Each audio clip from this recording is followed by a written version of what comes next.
शुक्रिया सेक्रेटरी साहब। मेरा पालन पोषण एक खेल प्रेमी परिवार में हुआ। मेरे डैडी को टेनिस से बहुत लगाव था। वो टेनिस के राष्ट्रीय चैंपियन थे और मम्मी बैडमिंटन की खिलाड़ी। स्कूल की छुट्टी के बाद हमारा परिवार टेनिस कोचिंग सेंटर पर मिलता था। मम्मी एक बड़े से बैग में हमारी जरूरत की सभी चीजें लेकर आती। गरम दूध, फल और टेनिस की पोशाक वगैरह। स्कूल के फौरन बाद मैं और मेरी छोटी बहन रीता टेनिस कोर्ट पर पहुंच जाते। अपनी बारी के इंतजार में समय बर्बाद ना करते हुए हम कोर्ट के किनारे लगी बेंच पर बैठकर अपना होमवर्क पूरा करने की कोशिश करते। 14-15 बरस की उम्र में टेनिस प्रतियोगिताओं में हिस्सा लेने के लिए मुझे देश भर में घूमना पड़ता था। उन दिनों हमारे पास ज्यादा पैसे भी नहीं होते थे, इसलिए मैं बिना रिजर्वेशन के ही रेल में सफर किया करती थी।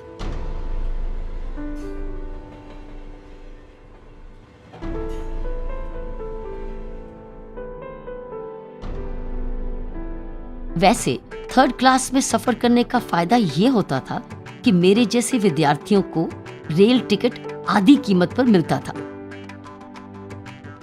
लेकिन आधी कीमत पर टिकट दिलवाने वाला फॉर्म हासिल करना आसान नहीं था। यह फॉर्म टेनिस एसोसिएशन के सेक्रेटरी से मिलता था और वो बहुत ही इंपॉर्टेंट व्यक्ति थे। अपनी महत्ता जताने के लिए वो फॉर्म हासिल करने वालों को काफी इंतजार करवाते थे। उनसे मिलने के चक्कर में कभी कभी मेरा पूरा दिन बर्बाद हो जाता था। मुझे होमवर्क, परीक्षा की तैयारी, टेनिस और कसरत वगैरह के लिए समय ही नहीं मिलता था। लेकिन सेक्रेटरी साहब से मिलने के लिए लाइन में खड़े होना भी जरूरी था, और लाइन थी कि बस रेंगती सी नजर आती थी। परेशान होकर मैं अपना गुस्सा बेंच पर मुक्के मार मार कर निकालती। ऐसे ही एक दिन घंटों इंतजार के बाद जब सेक्रेटरी साहब से मिलने की मेरी बारी आई तो मैं अपने आप को रोक नहीं पाई। मैंने उनसे कहा, सर, मैंने आपसे ये सीखा है कि मुझे हमेशा दूसरों की जरूरतों का आदर करना चाहिए। बड़ी होकर मैं कभी भी किसी से इस तरह इंतजार नहीं करवाऊंगी। मैं दूसरों के समय की कीमत समझूंगी। सेक्रेटरी साहब बहुत नाराज हुए। जानते हैं उन्होंने क्या किया? मैं टेनिस की नेशनल जूनियर चैंपियन बन चुकी थी और जैसे कि परंपरा थी, मुझे इंतजार था विंबलडन में खेलने के लिए अपना नाम भेजे जाने का। विंबलडन जैसी जानी मानी चैंपियनशिप में खेलना मेरा सपना था। लेकिन सेक्रेटरी साहब ने मेरी जगह किसी और का नाम भेज दिया। अपना सपना टूट जाने पर मैं बहुत दुखी हुई, लेकिन मैंने तय किया कि अब मैं पढ़ाई में और भी ज्यादा मेहनत करूंगी। नतीजा जल्दी ही सामने आया और मैं क्लास में फर्स्ट आई। आज जब मैं अतीत में झांकती हूं तो ऐसा कीमती सबक सिखाने के लिए सेक्रेटरी साहब को धन्यवाद देती हूं। उन्होंने मुझे लोगों के समय का आदर करने वाली पुलिस अफसर बनने की प्रेरणा दी।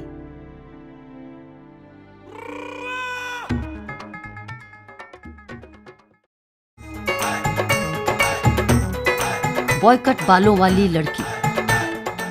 आधी रात के बाद ट्रेन एक सुनसान स्टेशन पर रुकी। मैंने बैकपैक कंधे पर डाला और ट्रेन से उतरकर इधर उधर देखा तो पाया कुछ कुली अपनी ठेला गाड़ियों पर सोए हुए थे। उनके पास ही सोया था एक आवारा कुत्ता। जो मुझे देखकर भौंकने लगा। एक कुली ने अपनी गर्दन उठाई, कुत्ते के कान में कुछ बुदबुदाया और फिर मुझे देखकर बोला, सर जी, ये जगह रात को ठीक नहीं है, रिटायरिंग रूम में चले जाओ। मैं मन ही मन मुस्कुराई और सोचने लगी कि इसे पता नहीं है कि मैं लड़की हूं।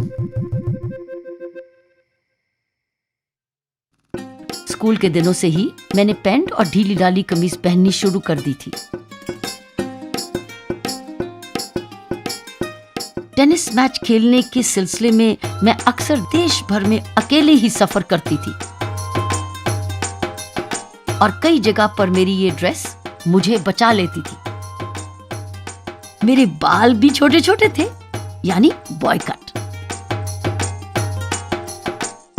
मेरी ड्रेस और छोटे बालों के कारण लोग अक्सर समझ नहीं पाते थे कि मैं लड़का हूं या लड़की। क्या आप मेरे बाल कटने की कहानी जानना चाहेंगे? उन दिनों मेरी सभी सहेलियों की लंबी लंबी चोटियां थी, लेकिन मेरी ये चोटियां जी का जंजाल थी। मैं चोटी बनाकर अपने बालों को पिनों से पूरी तरह कस देती थी, लेकिन इसके बावजूद थोड़ी देर में मेरे बाल चेहरे पर बिखरे होते। एक दोपहर मैं मैच खेल रही थी। एक तो गर्मी और ऊपर से मेरी हिलती ढुलती चोटियां। मेरा ध्यान बार बार खेल से उचट रहा था।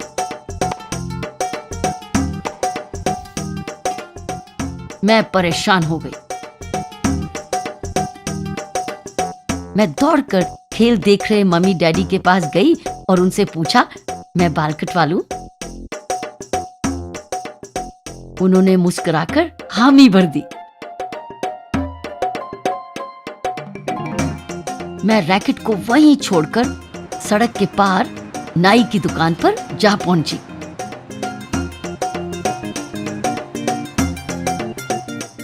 नाई था तो काफी मशहूर, लेकिन वो सिर्फ आदमियों के बाल काटता था। उसने मुझसे पूछा, क्या चाहिए? मैंने जवाब दिया, बाल कटवाने हैं। बस उसने मेरी चोटियां पकड़ी और खचाखच कैंची चला दी। उसकी इस हरकत पर कोई भी लड़की चिल्ला उठती। फिर बड़े गर्व से उसने मेरी चोटियां मेरे चेहरे के सामने लहराई। गीली लाल रिबन से बंधी चोटियां। ये दृश्य मैं कभी नहीं भूल सकती। फिर उसने मेरे बालों को और भी काट छांट कर लड़कों जैसा कर दिया। मैं नहीं जानती थी कि ये मेरा बॉय कट किसी दिन लड़कियों का जबरदस्त फैशन बन जाएगा। छोटे बालों से मुझे बहुत चैन मिला, क्योंकि अब मैं पूरी एकाग्रता से खेल सकती थी। बहुत देर बाद एक बात मेरी समझ में आई कि कम उम्र में ही बाल कटवाने जैसे सीधे सादे फैसले ने मुझे जीवन में जरूरी चीजों को प्राथमिकता देने की आदत सिखाई। मेरे लिए खेल अच्छी तरह खेलना सुंदर दिखने से ज्यादा इंपॉर्टेंट था।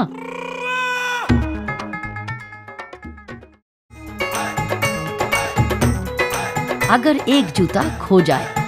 जैसे ही ट्रेन प्लेटफॉर्म पर पहुंची, मैं सबसे नजदीकी जनाना डिब्बे की तरफ लपकी।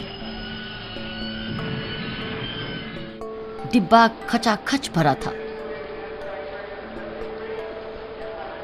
बड़ी मुश्किल से खड़े होने की जगह मिल पाई।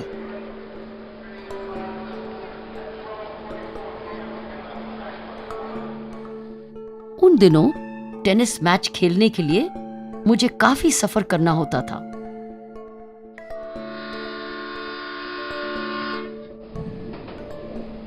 जैसे ही ट्रेन स्टेशन से चली, मैंने चारों ओर देखा तो पाया कि कुछ महिलाएं मुझे अजीब नजरों से घूर घूर कर देख रही थी।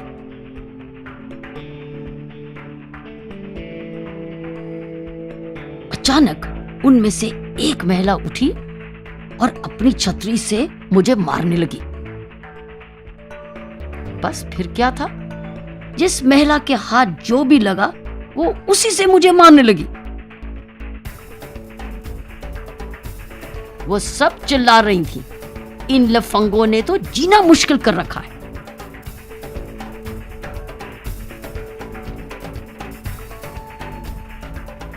उस गड़बड़ में मेरी समझ में आया कि वे सब मुझे लड़का समझ रही थी।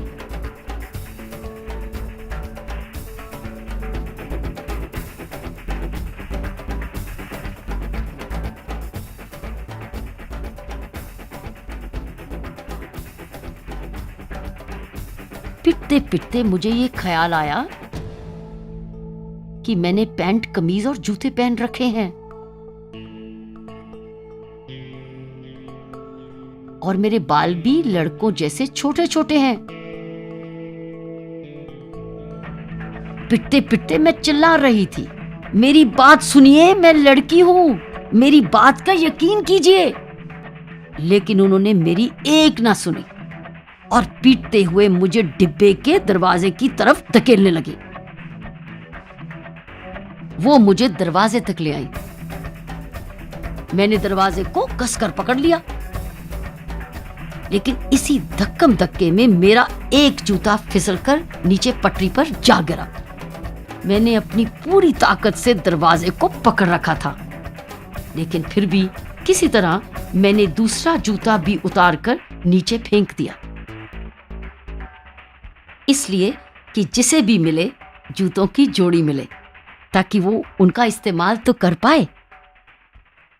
अगला स्टेशन आने तक मैं दरवाजे से चिपकी रही और जैसे ही प्लेटफॉर्म आया उस पर जा गिरी। प्लेटफॉर्म का सीमेंट का फर्श था तो सख्त, लेकिन महिलाओं की धक्का मुक्की झेलने के बाद वो मुझे काफी आरामदेह लगा। इस घटना के कई महीने बाद मैंने कहीं पढ़ा कि एक बार गांधी जी ने भी ऐसा ही किया था।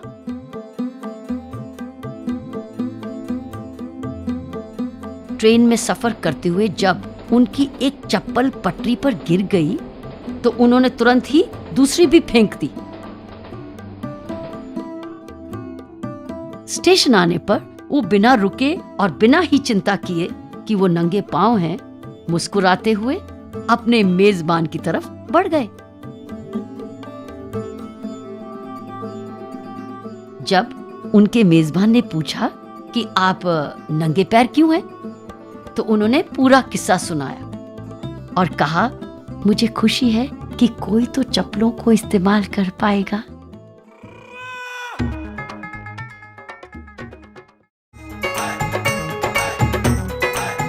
क्रेन बेदी। राज्यपाल साहब का बुलावा आया तो मैं समझ नहीं पाई कि उन्होंने मुझे क्यों बुलाया है।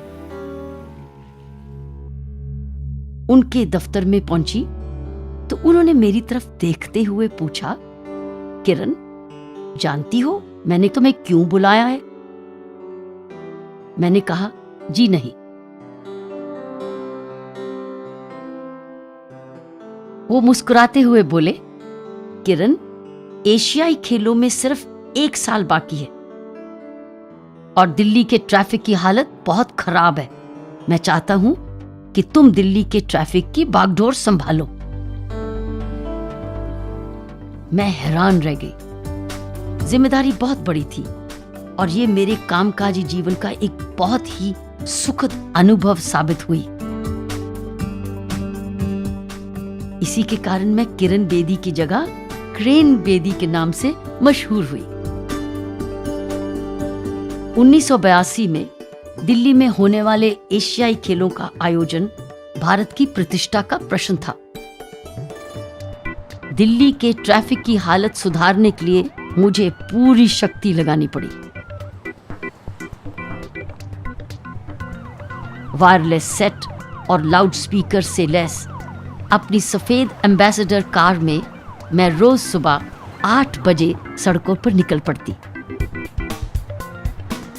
मेरे हाथ में माइक होता था, जहां जरूरत पड़ती थी ट्रैफिक का संचालन करती थी।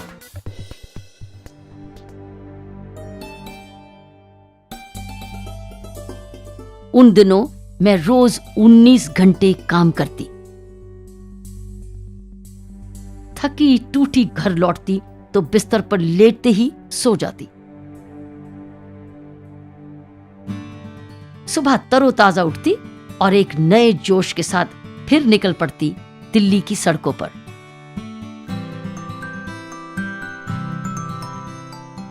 दिल्ली के लोगों को रोज मुझे ट्रैफिक संभालते हुए देखने की आदत सी पड़ गई थी। उन्हें यह बदलाव अच्छा लगा। ट्रैफिक को व्यवस्थित करने के लिए जरूरी था कि लोगों को गलत तरीके से गाड़ियां खड़ी करने से रोका जाए। पुलिस के पास क्रेनें नहीं थी, इसलिए मैंने शहर में उपलब्ध सभी क्रेनें किराए पर ले ली और गलत ढंग से खड़ी गाड़ियों को उठवाना शुरू कर दिया। यह समाचार फैलते ही वाहन चालकों की सिट्टी पिट्टी गुम हो गई। वो वाहनों को सही जगह पर सही ढंग से खड़ा करने लगे, क्योंकि उन्हें क्रेन बेदी का डर रहता था। एक दिन एक वीआईपी की कार सड़क पर गलत ढंग से खड़ी पाई गई। कार का चालक उसकी मरम्मत करवा रहा था। एक सब इंस्पेक्टर ने चालक पर जुर्माना किया और कार को क्रेन से उठवाकर थाने ले आया। उसने इस बात की जरा भी चिंता नहीं की कि कार किसी वीआईपी की है। असल में वो श्रीमती इंदिरा गांधी की कार थी, जो तब प्रधानमंत्री थी। इस पूरे मामले में मैंने सब इंस्पेक्टर का साथ दिया, क्योंकि उसने पूरी ईमानदारी से अपना कर्तव्य निभाया था। अगले दिन ये समाचार अखबारों के पहले पन्ने पर छपा। कई लोगों ने इस बात का विरोध किया और कई लोगों ने साथ भी दिया और सम्मान भी दिया, क्योंकि मैंने वही किया जो सही था।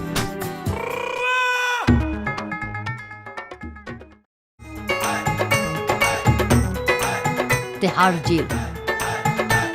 अंधेरे गलियारे में जेल के वार्डन साहब मेरे आगे आगे चल रहे थे। दीवारों के साथ लगी खुली नालियों की बदबू से मेरा दम घुटा जा रहा था।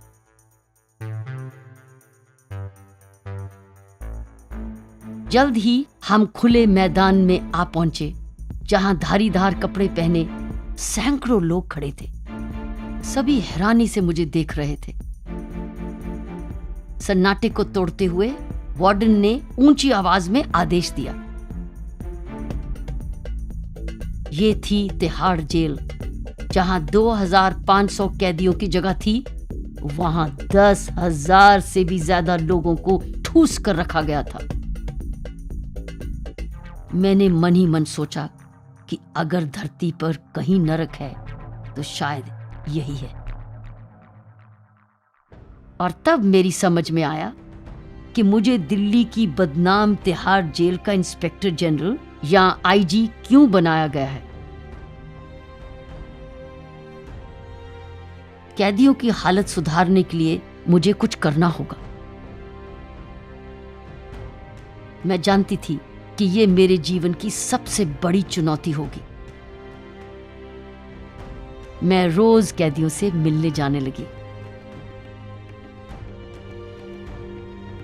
मुझे बताया गया था कि मुझसे पहले के इंस्पेक्टर जनरल कभी भी जेल के अंदर नहीं आते थे।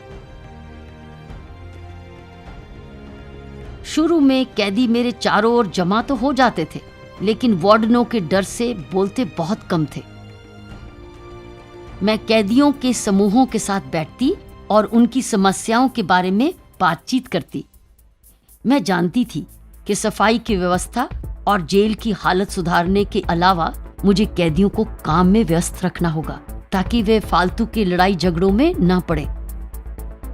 मैंने उनके लिए जेल में ही कुछ सरल लेकिन असरदार उपायों की शुरुआत की, जैसे सैर करना, खेलों के आयोजन, गीत संगीत और अभिनय वगैरह। जल्दी ही मैंने भरोसेमंद अधिकारियों का एक समूह तैयार कर लिया, जो इन कामों में मेरी सहायता करता था। हमारे सामने सबसे बड़ी समस्या थी धर्म के आधार पर बने गुट और उनकी आपसी दुश्मनियां। इस समस्या को खत्म करने के लिए हमने सभी धर्मों के त्योहार जैसे राखी, होली, ईद और क्रिसमस मिलजुल कर मनानी शुरू कर दिए। इससे कैदियों को एक दूसरे के धार्मिक रीति रिवाजों को समझने में सहायता मिली और यही नहीं, वो इनमें हिस्सा लेकर खुशी भी महसूस करने लगे। मैंने कैदियों के लिए बहुत सारी किताबों की भी व्यवस्था करवाई। इसके बाद तो कई यूनिवर्सिटीज ने कैदियों के लिए विशेष कोर्स भी चलाए। हमने ध्यान लगाने का अभ्यास भी शुरू करवाया ताकि वो बेहतर तरीके से सोच विचार कर सकें और सजा पूरी होने के बाद अपने जीवन को फिर से शुरू करने की योजनाएं बना सकें। 1993 और 95 के बीच मैं तिहाड़ जेल में तैनात रही। ये 2 वर्ष मेरे जीवन के सबसे कामयाब वर्ष थे। हमेशा की तरह आखिरी दिन भी मैंने जेल का दौरा किया। मुझे ऐसा लगा जैसे मैं जेल में नहीं, किसी ऋषि के आश्रम में हूं। सैकड़ों अपराधी जिन्होंने भयंकर अपराध किए थे ध्यान लगाए बैठे थे। हरे भरे मैदानों में धूप बिखरी थी। जेलवासी या तो परीक्षा की तैयारियों में जुटे थे या फिर कोई ऐसी कारीगरी सीख रहे थे जिसमें उनकी रुचि थी।